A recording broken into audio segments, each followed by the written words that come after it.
He resigned as the UN humanitarian coordinator for Iraq in 2000, protesting against the comprehensive economic sanctions on Iraq, which he said had created a true human tragedy in the country.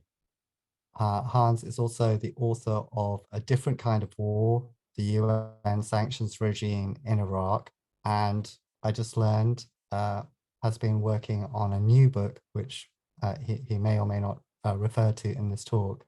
Hans also campaigned against the invasion of Iraq in 2003, and we're very honored to have him here to address us. So thank you very much for joining us from Germany. Hans von Sponeck, over to you. Well, look, first of all, good evening to all of you, like-minded, if I probably can anticipate. And thank you, Milan, for inviting me. You are an incredibly tireless fighter for justice and peace. And it's easy for me to join you. Let me start by saying you have asked me to review the Iraq case that happened decades ago. I could have reacted by asking, why should one waste time to discuss an old sanctions and an old war? Would it not be much more interesting to reflect on the latest war, the war in Ukraine? Such a response on my part, I think, would be most unfortunate and most irresponsible. The Western reaction to this Russian illegal invasion of the Ukraine to me, is a textbook example of Western refusal to learn from the past. We must look at the past. That's a truism I'm saying here, but we must look at the past to understand the present. One can speculate why our political leaders do not do that. Is this deliberate? Is it innocent? I wish, but I'm probably very wrong. I wish it was the latter. I know the topic this evening is not Ukraine, but Iraq. But let me still refer one more time to the Ukraine to make the point that if the context is ignored, it leads to perceptions, as in the case of the Ukraine, which promote confrontation and make closure of a crisis impossible. Context means here, in the case of Ukraine, to take into account what? For example, the history of the Soviet Union and the ethnicity of people who live in Crimea and in eastern Ukraine. We have to take into account the 2014 coup, the Maidan coup in Kiev. And yes, disagreeable to many who will not listen tonight, but many to NATO's expansion to Russia's borders.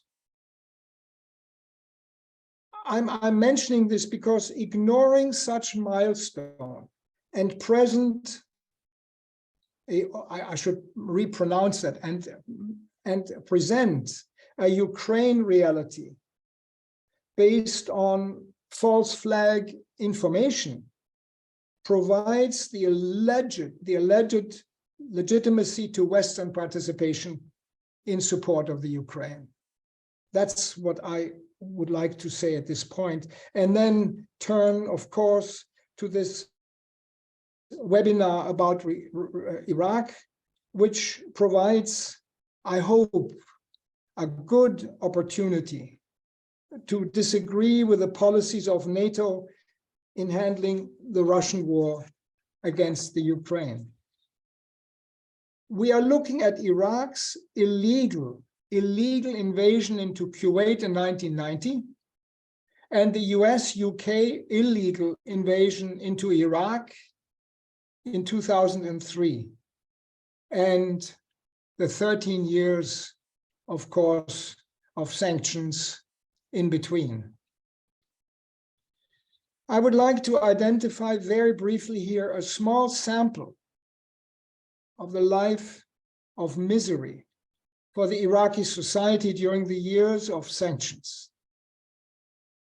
Keeping in mind that before Iraq, before 1990, Iraq was a well-to-do and well-developing UN member state in the Middle East until then. Well, after 1990, the health system collapsed. Child mortality and severe malnutrition reached global peak levels. In fact, when I was in Baghdad, child mortality was about at the same incredible, frightening level of the child mortality rates in Afghanistan.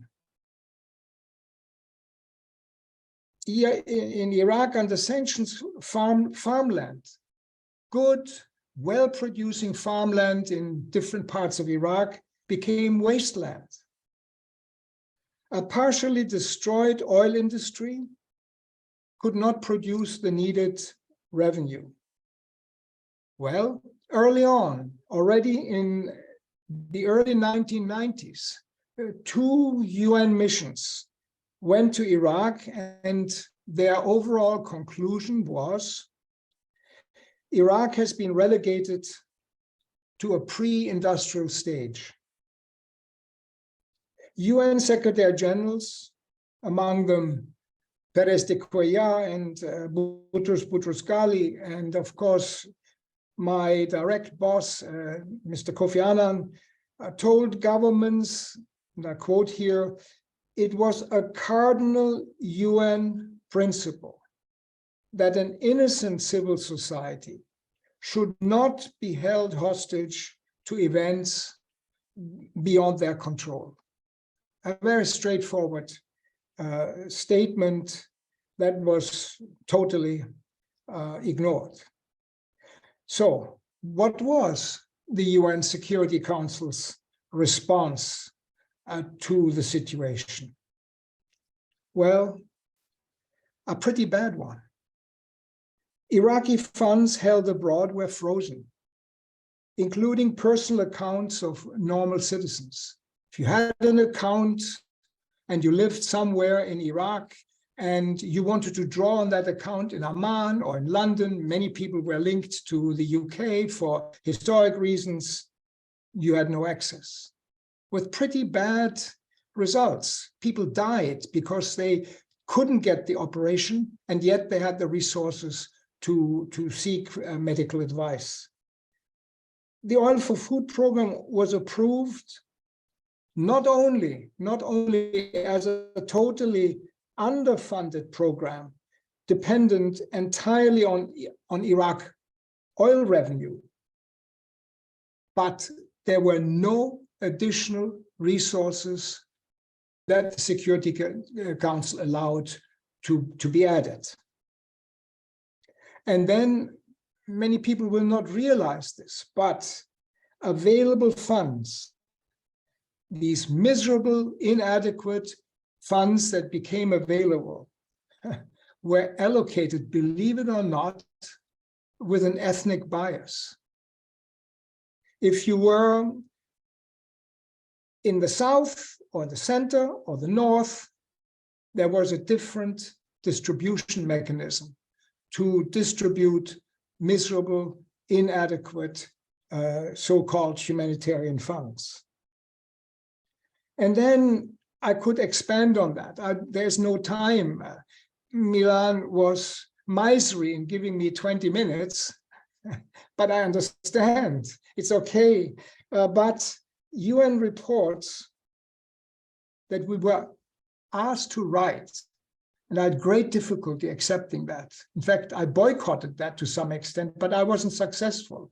UN reports on the so-called humanitarian program focused on how well we did our business, how well the UN performed, but not what we should have done to concentrate and portray the the ever deepening humanitarian catastrophe. That's a very important statement I make, but it is a correct statement. We were trying, they tried, and who? Well, we can talk about that. Certainly not we in Baghdad, but in New York, in the Security Council, with the condolence of colleagues of mine, unfortunately, the reports were supposed to be slanted towards how well we did, but not how poor it was that we were able to deliver in Iraq. The bottom lines, the so-called UN humanitarian program, I have, each time I mention what I say now to you, I still have a little bit of, how do you say that in English? I shake a little bit because it's so awful. But the humanitarian program on a per capita, per day basis was, you won't believe this, 51 US cents. That's all that actually reached the individual recipient living in Iraq. 51 cents per person per day. That was all. Second bottom line I need to mention is it's easy to talk about international law. It's easy to talk about empathy and ethics, sitting in my comfortable office and you wherever you are sitting. But it was non-existent. There was no empathy and ethics. And there was no accountability. Impunity prevailed for those in power. That was the reality that one can summarize here. It reminds of the way 13 years of sanctions, the war of 2003, 8 years of US, UK, I must add UK, because UK wasn't, I don't want to belittle the UK, but it was the junior partner in crime, at least at the government level, to participate in these in the sanctions. And also we cannot forget that in the 8 years of occupation, which explains a lot about the Iraq that is what it is today. Well, in my notes here, I have a headline which says, there's one general lesson. The lesson is, for me, power politics leave very little room for negotiations. A Western-dominated UN Security Council, therefore, it took me a long time. I don't want to pretend here.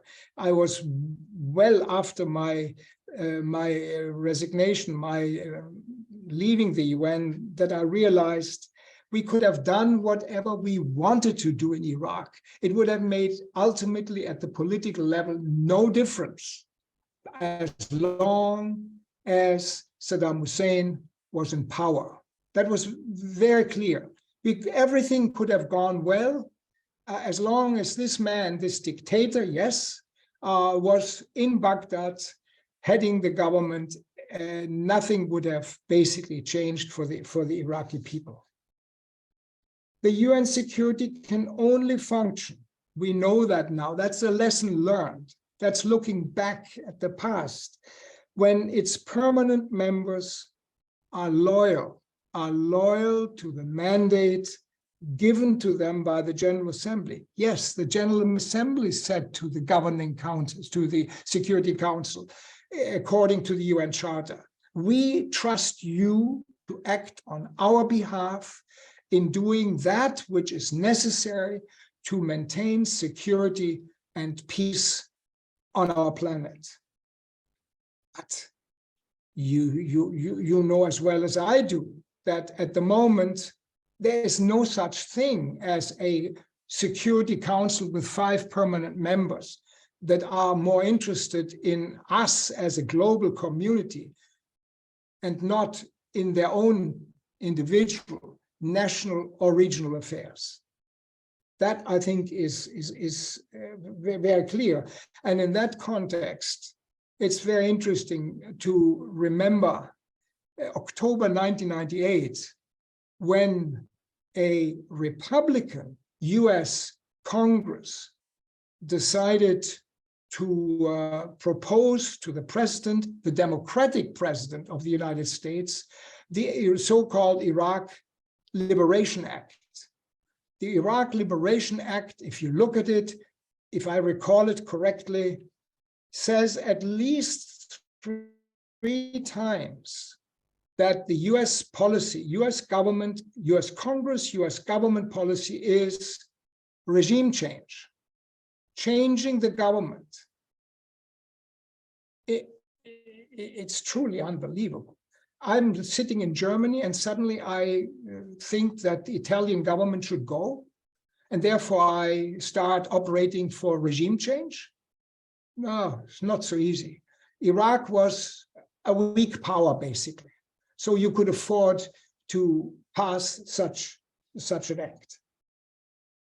What's more interesting now is to move on and say and ask the question that requires absolutely an answer. What options, what humane options did the UN Security Council have in dealing with Iraq? My answer, many. It had many good, humane alternatives. Let me identify a few. The Security Council could have made a clear Washington, the old-timers there from the days when I was in Baghdad would now jump out of their seat if they had taken the time to listen to a blue-eyed idiot. I was nobody. I was only counterproductive in a very small way. I was a nuisance. But the nuisance wants to argue today that the Security Council could have made a very clear distinction between disarmament and sanctioning not the people of Iraq, but sanctioning the government of Iraq. That would have been all right. And at the same time, ensure the protection of Iraqi citizens. Didn't happen. Adequate financing. Again, beautiful rhetoric for dignified survival of Iraqi citizens could have been easily available by what? By unfreezing externally held Iraqi funds. It's another incredible story that I have a bank account in Bolivia, and one day I want to draw an account, I want to draw some money and it's blocked. I can't get to my money. Happens these days. I think this is outrageous, but adequate financing for dignified survival, unfreezing externally held Iraqi funds is one. Increasing oil output. Yes, the Iraqi oil industry was in bad shape, couldn't function well, but it could function better than it was allowed to function. So there was a source of revenue that did not become available. And if unfreezing the Iraqi accounts abroad, particularly in the US and the UK, and also increasing the oil output, those two sources, if that wasn't enough, then as an additionality, one could have sought internationally, supplementing from donations, government funding, whatever, with the assumption that there was even a remote interest in protecting the Iraqi people. And there wasn't.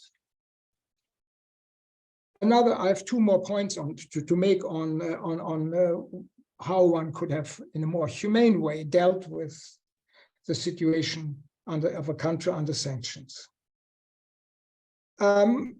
It is also not commonly known, but we had to deal with often with this situation, namely that from out of every dollar of oil revenue, Iraqi money, 30 cents were automatically deducted from that dollar to pay companies and governments that had been damaged through Iraq's invasion into Kuwait.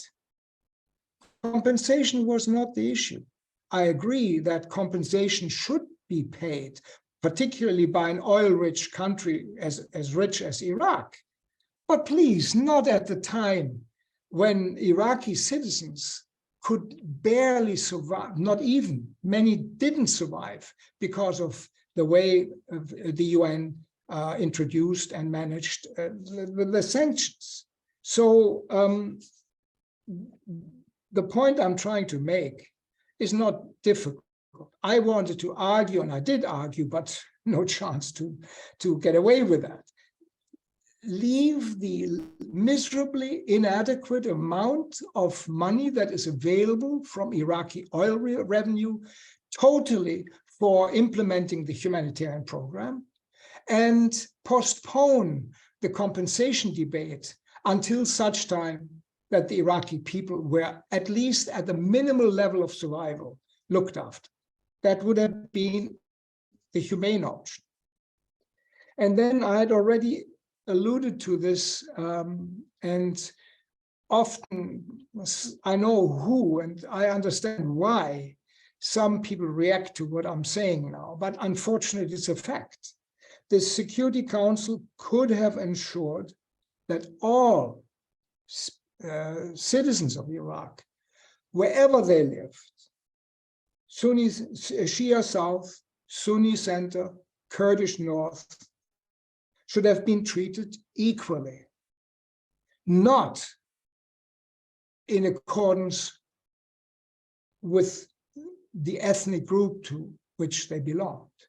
One example, the major example I have here, is that the Kurdish population in the north amounted to 13% of Iraq's population at the time, and yet they got almost 20% of the resources, the inadequate resources that were available under the Oil for Food program. That was a bias that was explained. Oh yes, it was always explained to make us look foolish. The explanation was the Kurds in the north had suffered a long time under Saddam Hussein, therefore they needed now to have an advantage. An advantage when the funds that you had were already inadequate for the total population, 51 cents per day? Hardly. All of this, I just said, as options, humane options, of course, didn't happen. And the leading one of the permanent representatives in the Security Council, Ambassador of Malaysia, he concluded in a very moving statement in 2000, the year when I left Baghdad, with the following words. He looked at his colleagues, his 14 other colleagues in the Security Council, and what came out of his mind, out of his mouth, will be remembered by people in Iraq, outside of Iraq, certainly in my head and in other people's head who worked for the Oil for Food program. What he said was, how ironic is it that the same policy that is supposed to disarm Iraq of its weapons of mass destruction has itself become a weapon of mass destruction. Incredible. Let me conclude by saying that if the Security Council had chosen these humane options, to some of which I referred, which were all, of course, in accordance with the UN Charter, it would have positively influenced the political climate. It would have facilitated de-escalation, and most importantly, made a significant difference for the people of Iraq. That sounds not really good enough, what I just said.